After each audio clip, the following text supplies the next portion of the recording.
I'm Casey Bruce. I'm employed by Skillinvest. We're a sort of a tertiary TAFE. We roll courses for track riders, trainers, stable hands, etc. And this is for the Victorian Wakeful Club. What inspired you to pursue a career in the racing industry? I've always had a passion for horses. Horses have been my life ever since I was 7 years old. When I was a kid, Mum and Dad moved from Tullamarine all the way up to Woodend. And since moving to a property, it was only 5 acres, horses was all I ever wanted. Like all kids, had no idea how to ride. Mum and Dad bought me a horse, which was potentially the worst horse in history.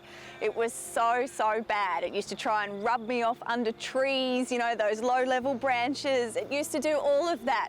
So I had to get used to the knack of hanging on quite early. And of course that pathway led me into the racing industry. Can you share a memorable moment or achievement from your time in the industry? Probably a memorable moment for me was I was heading towards becoming the very first female to ride in a Sydney Cup as an apprentice, but unfortunately that all fell by the wayside for a horse that was, he got seriously injured and so did I in a track work accident, so that kind of stuffed that, but it was always something that was a real memorable moment for me to have had that achievement of being the first female ever to ride in the Sydney Cup. But the other things was I rode 6 winners on a young horse called Highwell Legend.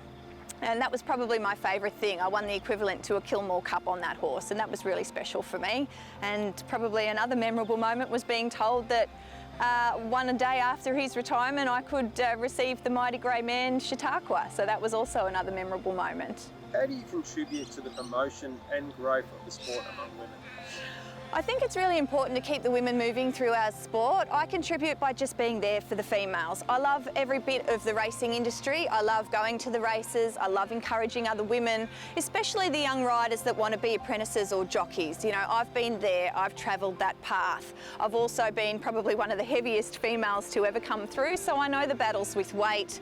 And I also know what's going to happen to a female's body if you put it through all the rigmarole of diet, wasting, etc, because I've lived that. I try and do a lot of encouraging to all of our youngsters coming through and sort of tell them that they can achieve what they want to achieve, you know, and I kind of hold their hand and get them up through track riding and all that sort of stuff. And I love being able to get on the back of the horses now as a teacher with Skillinvest and getting on the back and going around the track with them and trying to help the youngsters on the track learn how to bridge their reins better or how to hold a horse better or just encourage them to stay in the industry. That's what I really love to do. What sets you apart from other nominees in terms of your passion and dedication to racing?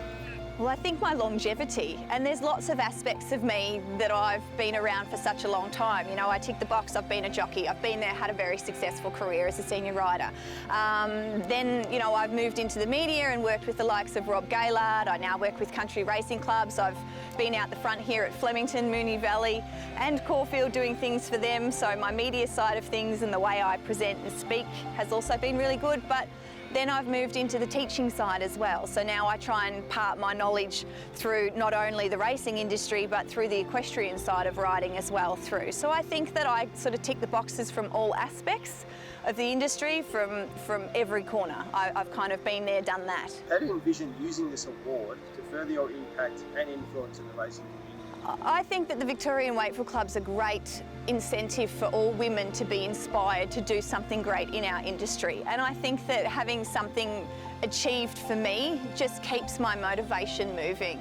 And I think if I can use my award to continue to push youngsters and or other people through the industry or encourage women in some description, I'll continue to do that. And necessarily it doesn't have to be a woman in racing, just anyone. Like I've got young kids that are coming through that are aspiring jockeys, that are young males. Like I think it's just great to be able to push our industry and inspire others. And the Wakeful Club also set things aside from their strappers prizes and all the rest of it. And it gives the strappers even incentive on cup days to make sure that their horse is the best turned out horse in the mounting yard. You know, it's just those little things. And I think that with an award, I could push to do bigger and better things. It's a privilege to be nominated for the Victorian Wakeful Club, but I also think that I just absolutely love and adore teaching people. I think getting up every day and being able to bring new people through the industry is something that really drives me and inspires me to do good things. You know, I love starting people off from people that they can't ride, and then you can see them months and months later and they're out riding track work on a really hard puller. I think that keeps me going and it just keeps firing that passion within me.